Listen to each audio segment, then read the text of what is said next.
So good morning, everyone. So my name is Arafat. I teach history on the textbook platform. Just a minute.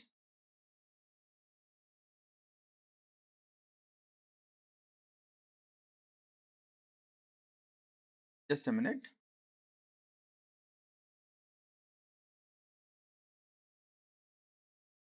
Fine. So once again, my name is Arafat. I teach history on the textbook platform. So in the previous session, we started our discussion on the French Revolution. So the French Revolution will be discussed in three parts. In fact, it's a three-part series. In the previous class, we have discussed the first part of the French Revolution. We have discussed basically the factors responsible for the outbreak of the French Revolution in our previous class. Now, let us uh, carry forward our discussion. Let us discuss the other aspects of the French Revolution. So, let me repeat this point once again to you that we will be discussing this French Revolution in three parts, the three-part series. In the previous session we had yesterday, I have already discussed with you the first part. Today, what we are discussing is basically the second part of the French Revolution. That's the point. So let us continue with our discussion. So the time period of French Revolution is 1789 to 1815. It's a very long topic. It's a very elaborate topic. So we need to be spending some time discussing about various aspects of the French Revolution because the other aspects, the other topics of the modern world history are in a way connected to the French Revolution. So unless and until we have a proper understanding of a French Revolution, we will never be able to understand the other topics of world history, such as, say, unification of Germany, unification of Italy, etc. So therefore, in fact, so for a better understanding of world history, we need to be spending some time, uh, some um, some time discussing about this French Revolution.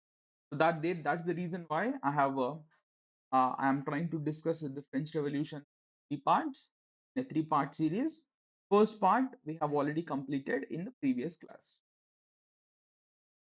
So yesterday we have discussed the factors responsible for the outbreak of the French Revolution.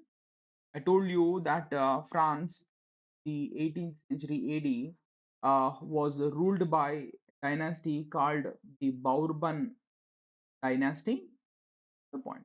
The rulers of this dynasty were referred to as the Louis. Referred to as the Louis. The Louis at the time of the French Revolution was Louis 16. Louis. So basically, during 18th century AD, France was ruled by a dynasty called the Bourbon dynasty, and the rulers of the Bourbon dynasty were referred to as the Louis. And the Louis, the ruler of France at the time of the French Revolution, was Louis 16. That's the point.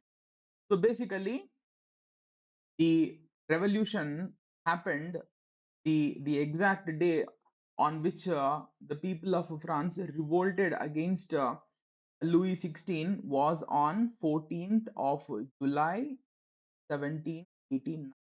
So basically, it was on this day that a major uh, revolution occurred in France.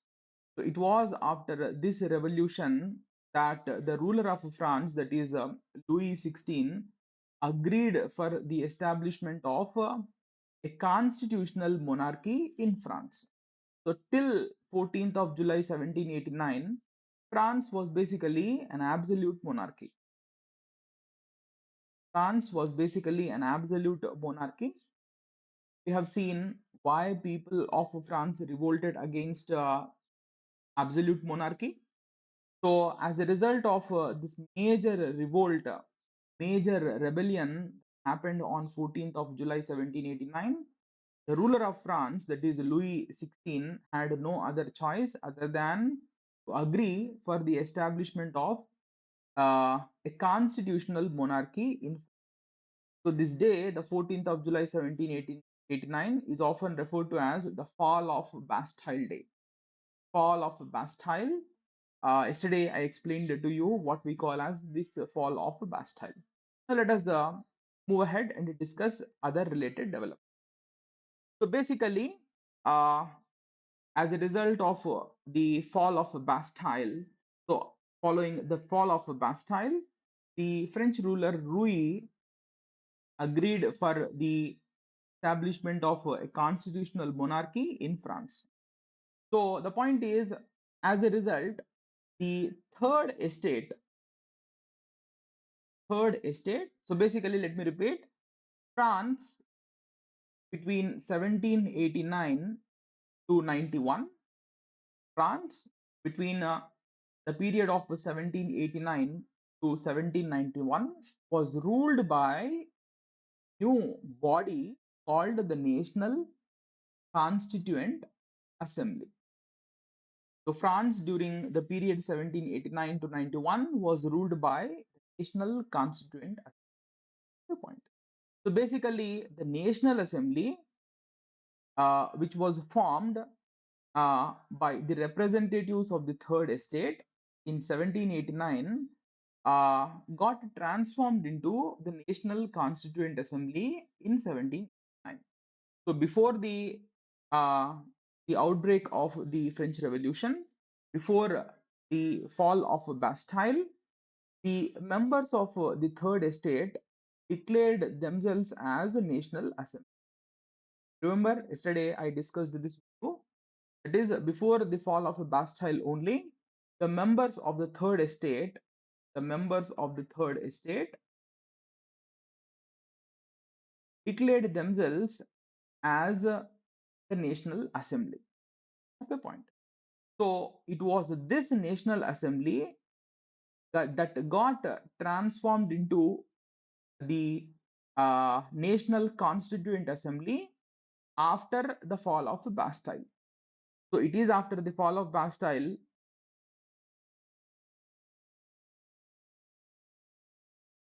It is after the fall of Bastille. It is after the fall of Bastille, the ruler of France agreed for the establishment of a constitutional monarchy, and therefore the National Assembly, which was already existing, got transformed into the National Constituent Assembly. So this National Constituent Assembly ruled France between 1789 to 1791. 1789 to 1791. That's the time period.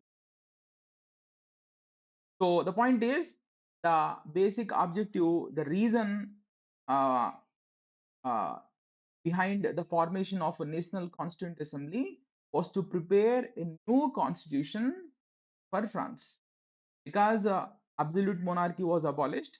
That necessitated the framing of a new constitution for France, and it is for this reason the National Constituent Assembly was formed. Basically, the primary purpose of establishing the National Constituent Assembly was to frame a new constitution for France.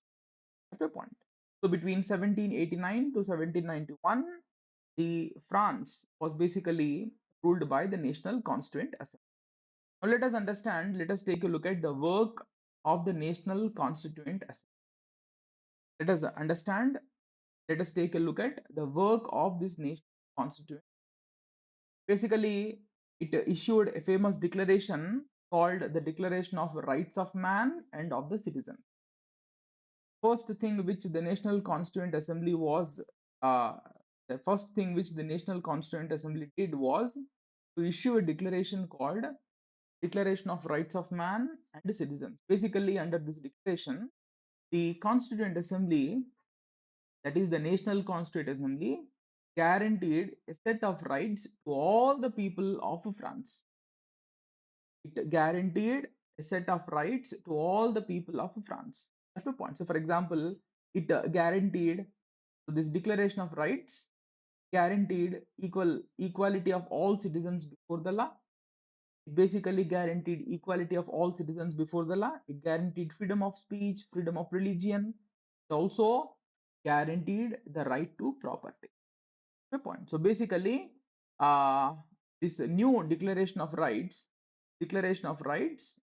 was based on the principles of liberty, equality, and fraternity, became, in fact, the slogans of the. So we are now discussing the work carried out by the Constituent. The first thing which the Constituent Assembly did was to grant a set of rights to all the people of France. These are the rights. Basically, it declared all citizens of France as equal citizens before law. It guaranteed freedom of speech, religion. It also guaranteed right to property. That was the first step. Then, second, it abolished a feudalism from all across France. Second step, which the Constituent Assembly, the National Constituent Assembly took, was to abolish feudalism from all across France. So basically, one of the reasons for the outbreak of French Revolution was was the very unjust nature of the French society. Basically, the feudal lords and the clergy is the people who are associated with church, and the lords, that is the feudal lords, the landlords, they just constitute 2% of the French population, yet they had control, they had ownership over 20% of the land available in France. So the point is, uh, disproportionate wealth of France was in hands of the clergy and the lords, who just constituted 2% of the French population, yet they had ownership over 20% of the 20% of the lands. So basically, feudalism existed in France before the outbreak of the French Revolution. So therefore, one of the decisions taken by the National Constituent Assembly was to abolish feudalism from all across France. That was the second major decision. Third, it took a decision to reform the administration of the entire France. Initially, or before the outbreak of the revolution, France was divided into numerous provinces. But the National Constituent Assembly abolished all the provinces and in their place created 83 departments. So 83 department, basically, uh, the National Constituent Assembly divided entire France into 83 departments. Department, basically a territorial unit, territorial area. That's the point. So instead of provinces, France, the whole of France was divided into 83 departments. The size of each of these departments was approximately the same. They were equal in size with equal population. The point, and this step was taken with the aim of decentralizing power. So the point is, these entire administrative reforms were carried out with the purpose of decentralizing power. That's the point. That was another major reform. Then judicial reforms were also carried out. That's the point. So, for example, before the outbreak of the revolution, the position of a judge was sold in the market. Before the outbreak of the French Revolution, that is before 14th of July 1789, that is before the fall of Bastille, the position of a judge was sold in the markets, and usually the people who had money, they participated in the auction and became judges. But the National Constituent Assembly abolished the sale of the position of a judge. It put a ban on the sale of judicial offices. That's the point. So, and now started appointing appointing. The National Constituent Assembly took a decision to appoint judges on the basis of election. On the basis of election. So election became the basis for appointment of individuals to the judiciary. So earlier, before the outbreak of revolution, I just told you that the judicial offices were put up for sale. So usually the wealthy individuals participated in such a sale, and they, after paying price, became judges. They held judicial offices, but that entire exercise was abolished. Instead, judges came to be, that is, the National Constituent Assembly took a decision to appoint judges on the basis of election. That was one important judicial reform. The second judicial reform is trial by jury method was introduced. So, as part of judicial reforms, uh, torture and other cruel punishments were also abolished. Trial by jury method was introduced.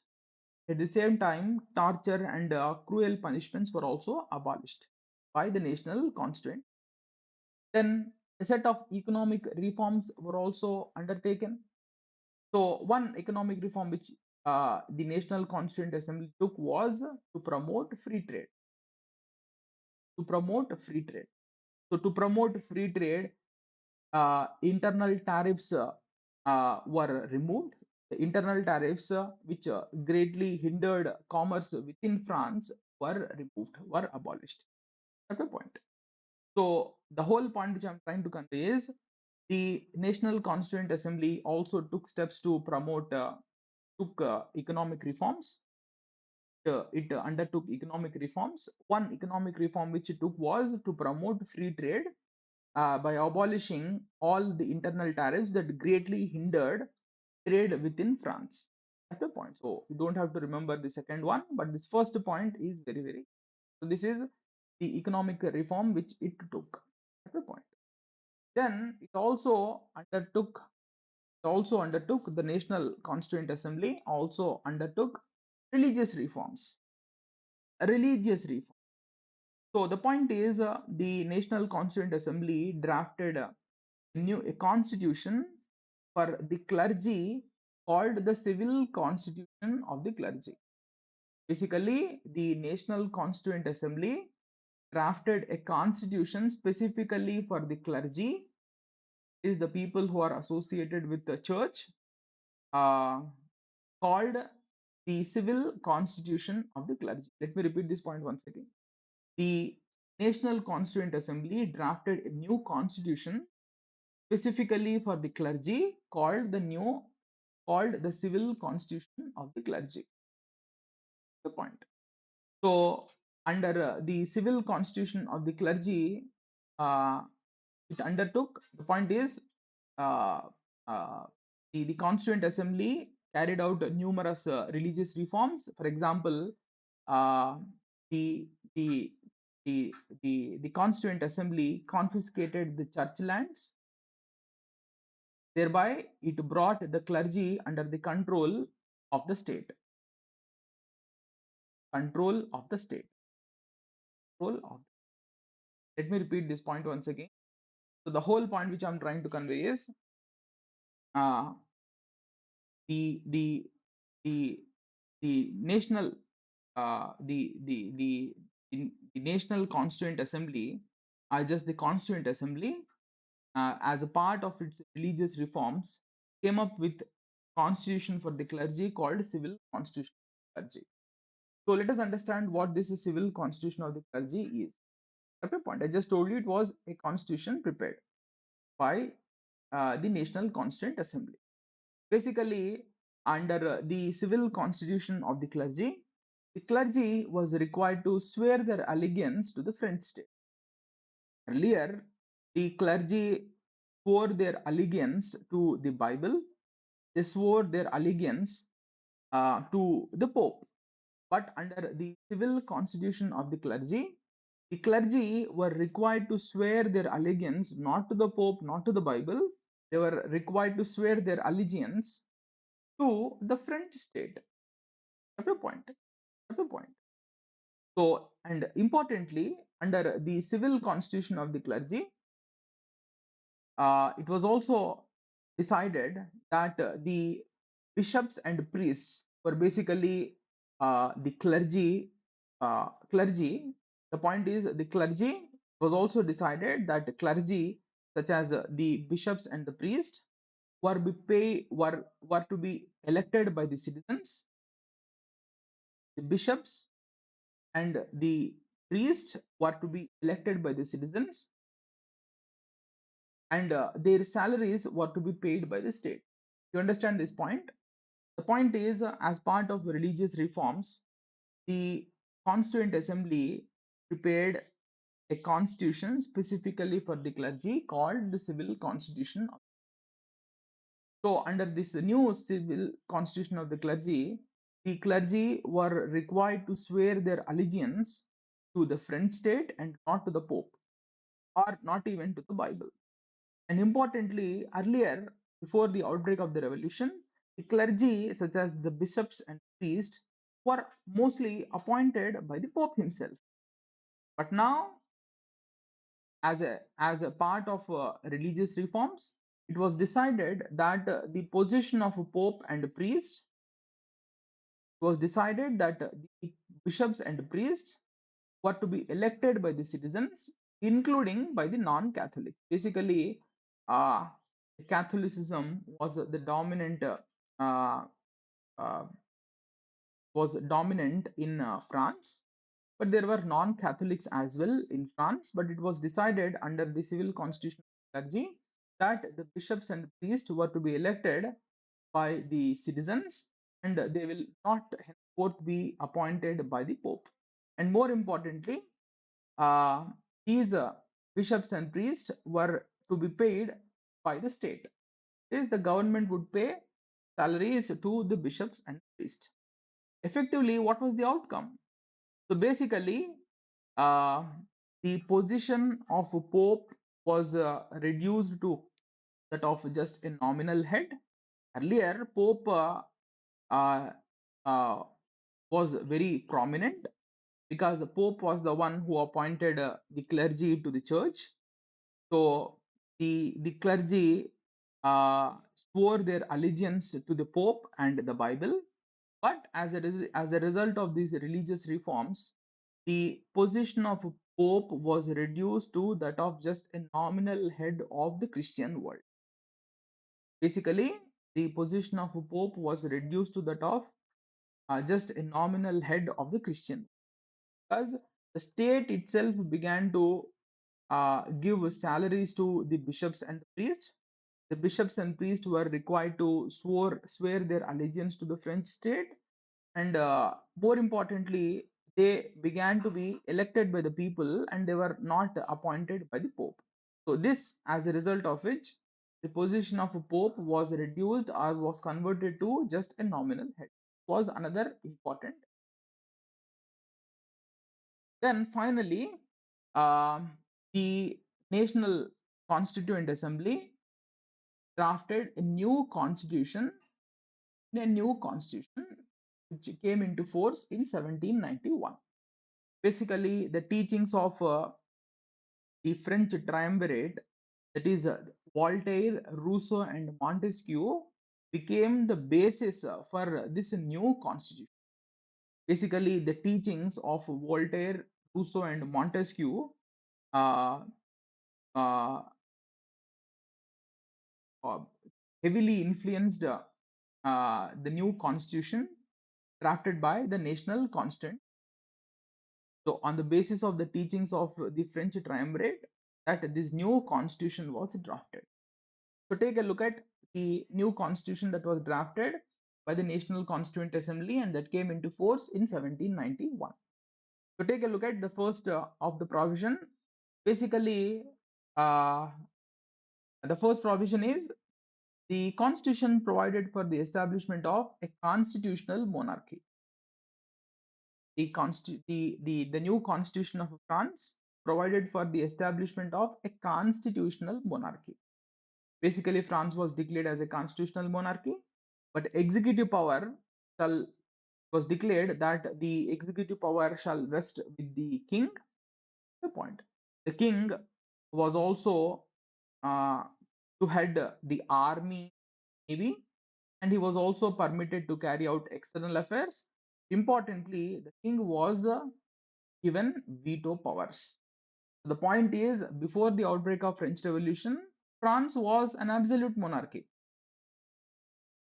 But the National Constituent Assembly took a decision to establish a constitutional monarchy in France. So, in this constitutional monarchy, the executive power shall vest with the king. It was decided that the executive power shall vest with the king. So the king was also declared to be the head of both the army and the navy. He was also allowed to carry out external affairs. Importantly, king was also given veto powers. King was also given veto powers. That is, uh, you understand this veto power in a much better manner. The next slide. That's the point. Take a look at it. So the new constitution also provided for separation of powers. That's the point. So basically, under the new constitution, all the three uh, uh, the point is three wings of the government were to be separated. Uh, the point is the point is the new constitution provided for the separation of powers. It provided for separation of executive, legislative, and judicial branches. It provided for a clear-cut separation of the legislative, executive, and judicial branches of the government. Earlier, all the three branches were concentrated in the hands of the king, hands of the monarch. But under the new constitution provided for clear-cut separation of the executive power, the legislative power, and the judicial branches. The executive power was given to the monarch, which we just discussed. But importantly, the king was also given a veto power. Then the legislative power was entrusted to a single chambered assembly. The legislative power, that is the lawmaking power, was entrusted to single chambered assembly. At a point, basically, the new constitution of France provided for the establishment of a unicameral, that is a single chambered legislative assembly with 745 members. This unicameral legislative assembly were to comprise of 745 at a point. So these 745 members of the unicameral legislative assembly were to be elected by active citizens. They were to be elected by active citizens, that is, those citizens who paid taxes were given voting rights. So these citizens who paid taxes were given voting rights. So they were referred to as active citizens, and these active citizens in turn were given the power to elect 745 members of the single chambered legislative assembly. So let me repeat the point once again. So what steps did the new national constituent assembly took? Basically, it drafted a new constitution. This new constitution provided for the separation of powers between the executive, legislative, and judicial branches. It called for a clear-cut separation between all the three wings of the government, that is, legislative, executive, and judicial branches. The legislative power was entrusted to a single-chambered assembly. The executive power was to vest with the king. The king was also allowed to head the army and navy. He was also allowed to carry out external affairs. Importantly, he was also given veto powers. In other words, the legislations that were passed by this legislative assembly uh, may be overturned by the king with the help of his veto power. That is what we mean by veto powers. Point is, legislative power was definitely given to the single chambered assembly, but but the king was given veto powers. In other words, if uh, uh, the king was given the power to overturn the legislations passed by this was the framework that was established by the national constituent assembly. But importantly, the national constituent assembly also passed an ordinance called self-denying ordinance. The national constituent assembly, basically France between 1780 to 1791, was ruled by the national constituent. Finally, this national constituent assembly passed an ordinance called self-denying ordinance. The point. So under the self-denying ordinance, uh, the members of the National Constituent Assembly were debarred from participating in the elections that were to be held in 1791. Basically, under the self-denying ordinance, uh, the members of the National Constituent Assembly, that is, the members who actually wrote the new Constitution of France, were debarred from contesting in the elections to the new Legislative Assembly. Told you the new Constitution provided for a single chambered assembly. Single chambered assembly were to comprise of 745 members to be elected by the active citizens. But the National Constituent Assembly took a decision to debar the members of the Constituent Assembly from participating in the Legislative Assembly election. That's the point. So this was a big mistake committed by the National Constituent Assembly. How it is a mistake, we will see it later. Now come to the point is, in 1791 elections were conducted, and the legislative assembly members were elected. Basically, France between October 1791 September 1792 was ruled by a legislative assembly. France between October 1791 to September 1792, exactly for a period of about 1 year, was ruled by a legislative assembly. The point. I told you this legislative assembly were to comprise of 745 members. So basically, in 1791 itself, elections were held, and 745 members were elected. And these 745 members of the legislative assembly belonged to three political parties, or they belonged to three different political. One is Violence. Let me repeat. The 745 members who got elected to the Legislative Assembly belonged to three different political parties or three different political groups. One is the Violence. That's the point. So the Violence were basically the supporters of constitutional monarchy. So in fact, in France, constitutional monarchy was established under the new constitution, and these Violence were basically the supporters of constitutional monarchy. They supported it. That's the point. On the other hand, there was another political party called the Girondins. The Girondins were basically moderate Republicans. So basically, the Girondins uh, were they were not in favor of a constitutional monarchy. They wanted France to become a republic. Was their demand, but they were moderate Republicans. Is they believed that France has to become a republic, but they believed that France should become a republic gradually and not immediately. So basically, the Girondins was another political group that got elected to the Legislative Assembly, but they were not the supporters of constitutional monarchy. They were rather in favor of making France as a republic, but they believed that France should become a republic gradually and not immediately.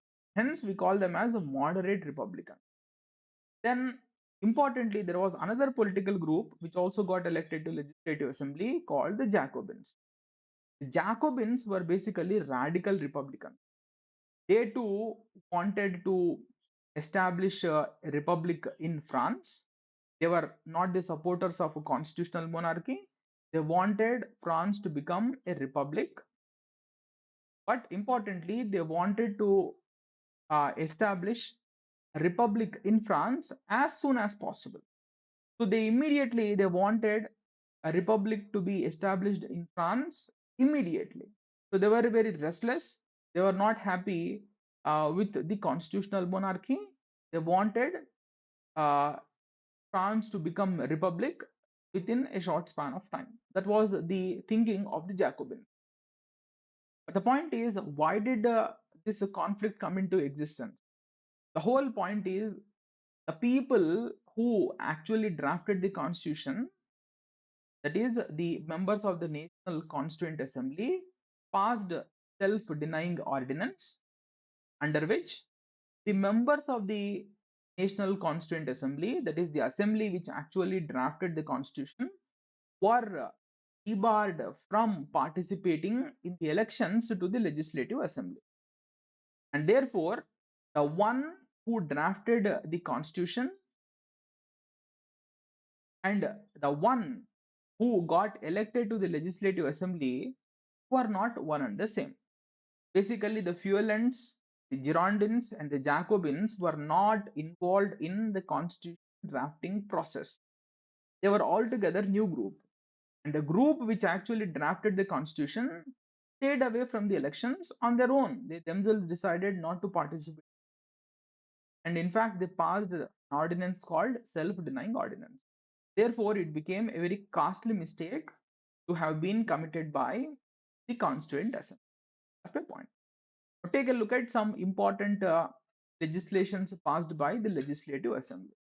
I told you France between October 1791 to September 1792 was ruled by a Legislative Assembly. So this is basically the period of Legislative Assembly.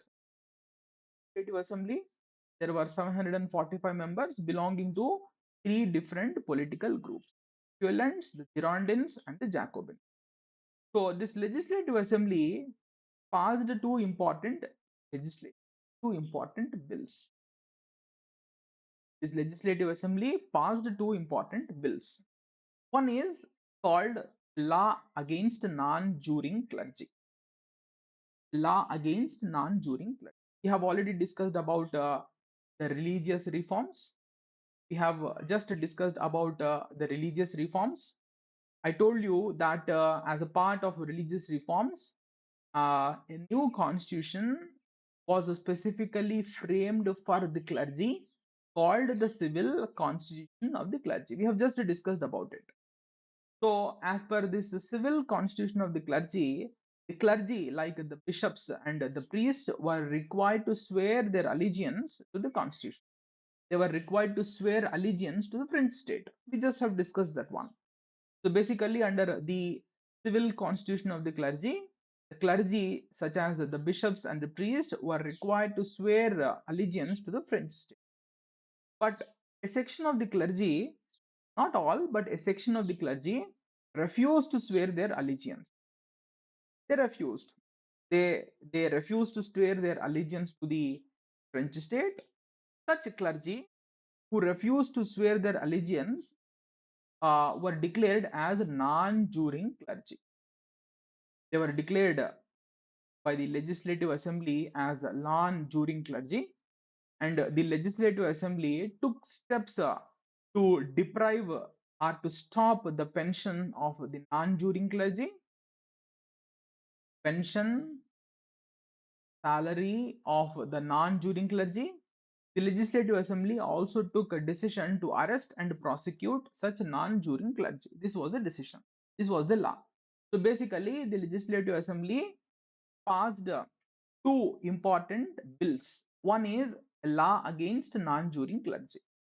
What is this law against non-juring clergy? Basically, a section of the clergy refused to swear allegiance to the French state, and such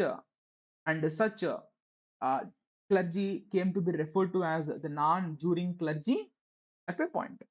So the Legislative Assembly took a decision to stop salaries and pensions of non-juring clergy, and it also took a decision to arrest and prosecute such non-juring clergy. This was the bill that was passed by the Legislative Assembly. So it also passed another bill called a law against emigration.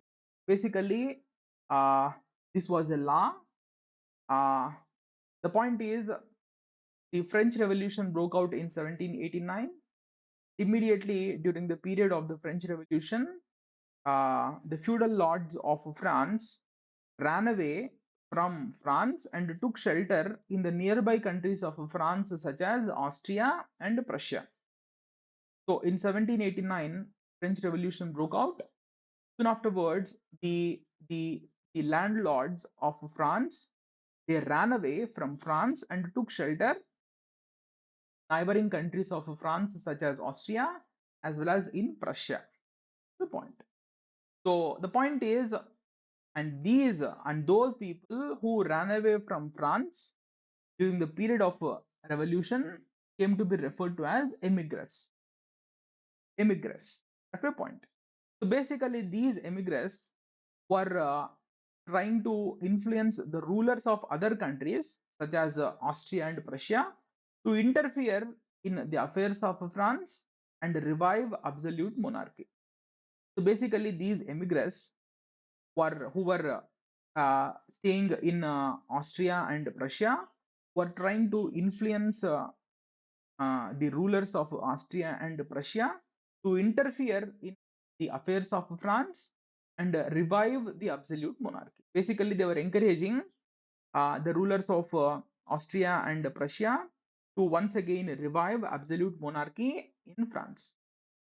And therefore, the law against immigrants set a deadline for these immigrants to return back to France within a specified time period, failing which the law declared that the property of the immigrants shall be confiscated and their near and dear prosecuted. Let me repeat this point once again.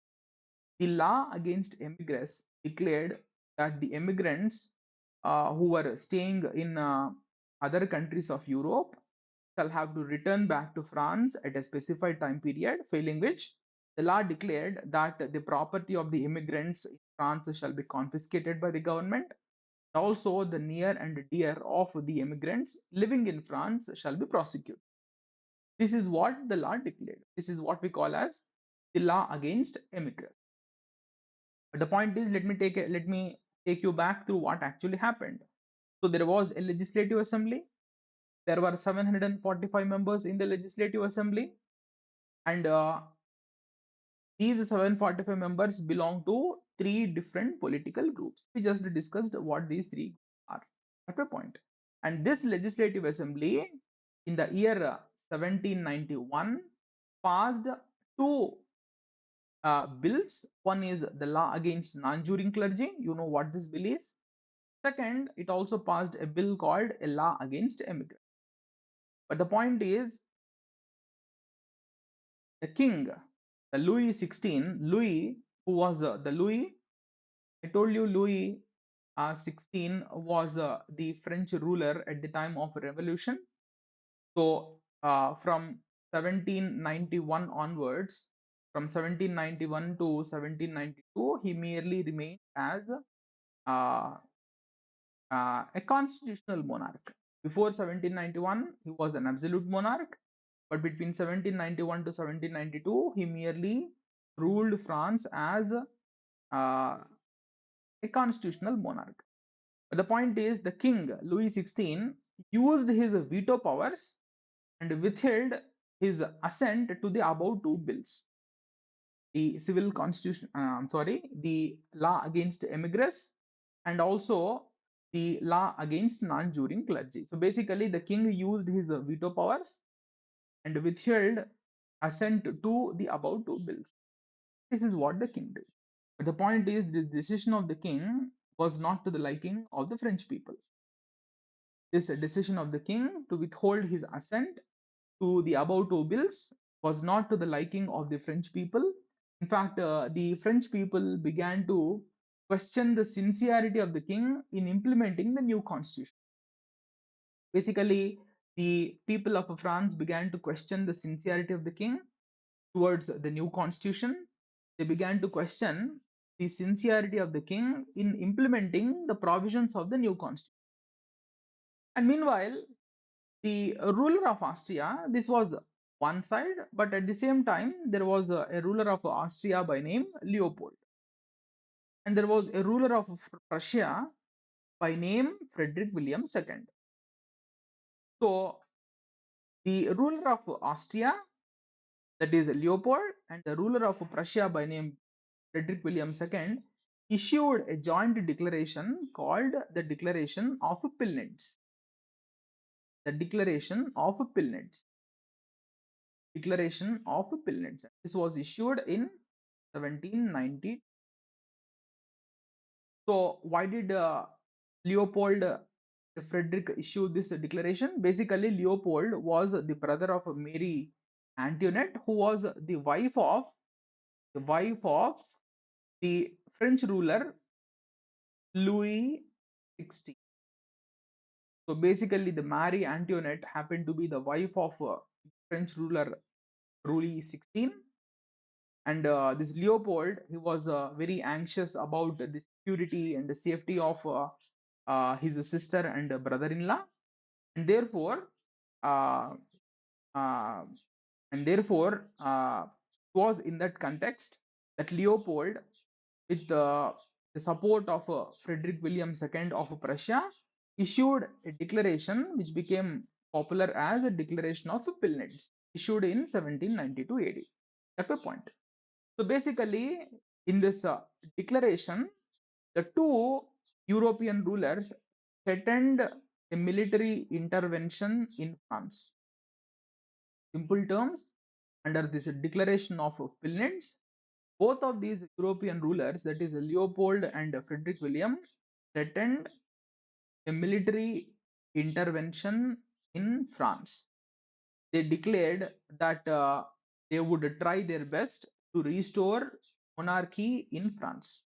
That is what, in simple terms, what we call as this declaration of Pillnitz. That's the point. So you don't have to remember the entire declaration of Pillnitz verbatim, but in simple, both these European rulers, that is Leopold and Frederick William II, threatened military intervention in France. They declared their complete support to monarchy. They declared that they would do whatever they can to establish monarchy, that is absolute monarchy in France. This is what this declaration of Pillnitz read. That's the point. Basically, this declaration of Pillnitz greatly infuriated the French people. It greatly infuriated the French people. That's the point. So finally, uh, the the the Legislative Assembly issued an ultimatum to Austria and France. Let's take a look at it. Finally, the Legislative Assembly issued an ultimatum to both.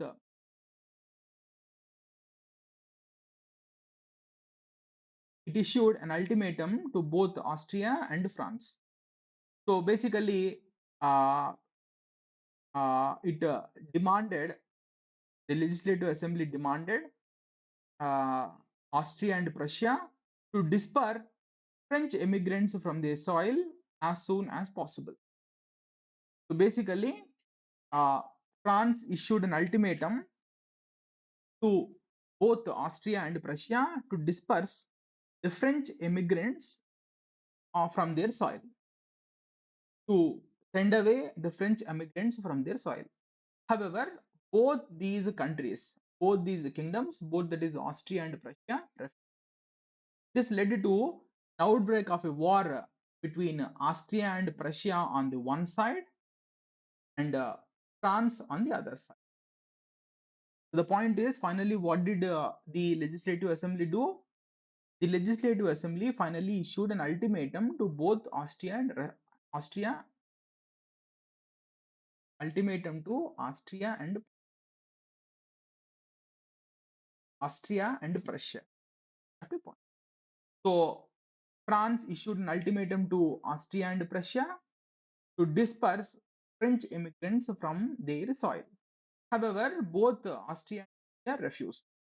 Therefore, immediately it led to an outbreak of a war between Austria and Prussia on one side. So Austria, Prussia on one side, and France on the other side. So in the initial phases of the war, France suffered huge losses. In the initial phases of the war, France suffered huge losses. Of course, in the end, the French won this war, but in the initial phases of the war, France suffered huge losses. And the people of France held the king responsible for their defeat.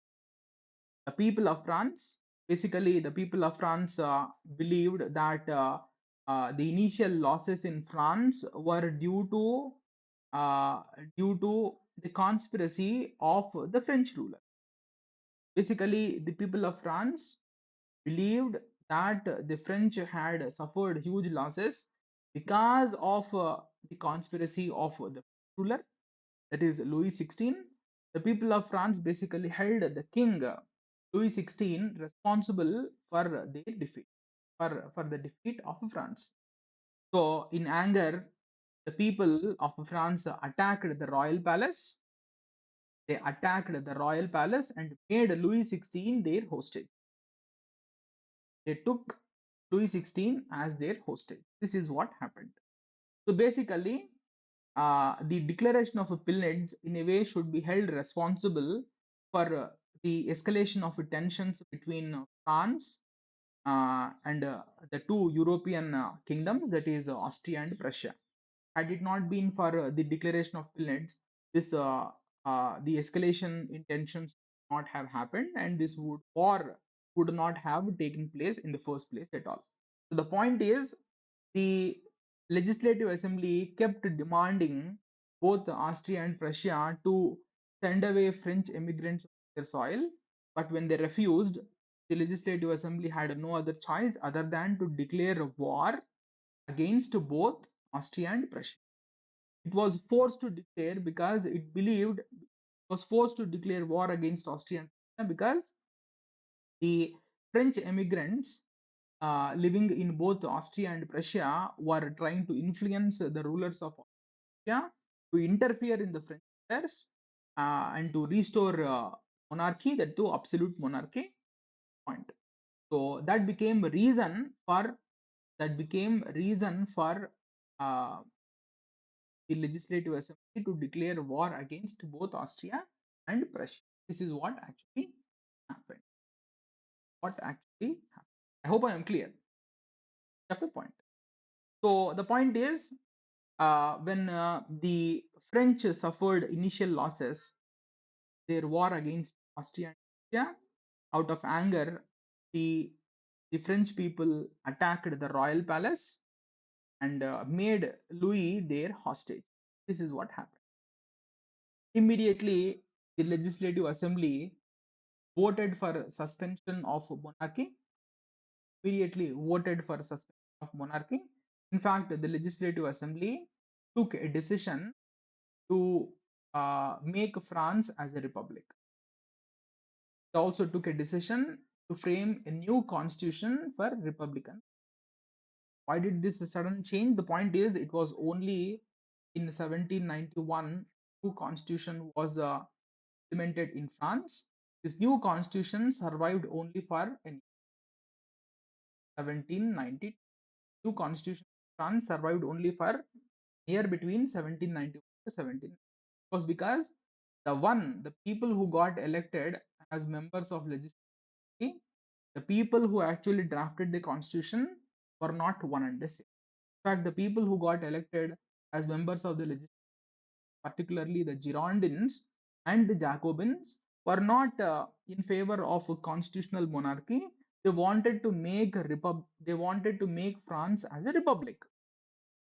And when they got the chance, basically, when they got the impression that the king uh, was trying to the point is, when France got initially defaulted, when France suffered initial defeats, basically the Jacobins and Girondists believed that it was the king who was responsible for the initial defeats of France. Immediately, when the people, out of anger, they attacked the royal palace and took the Louis as their hostage. Immediately, the the Legislative Assembly voted for the suspension of the monarchy, which they were actually looking for.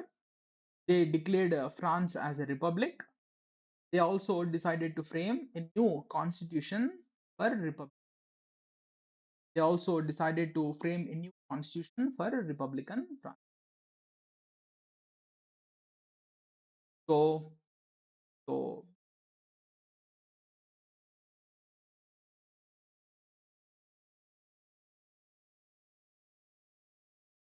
Just a minute.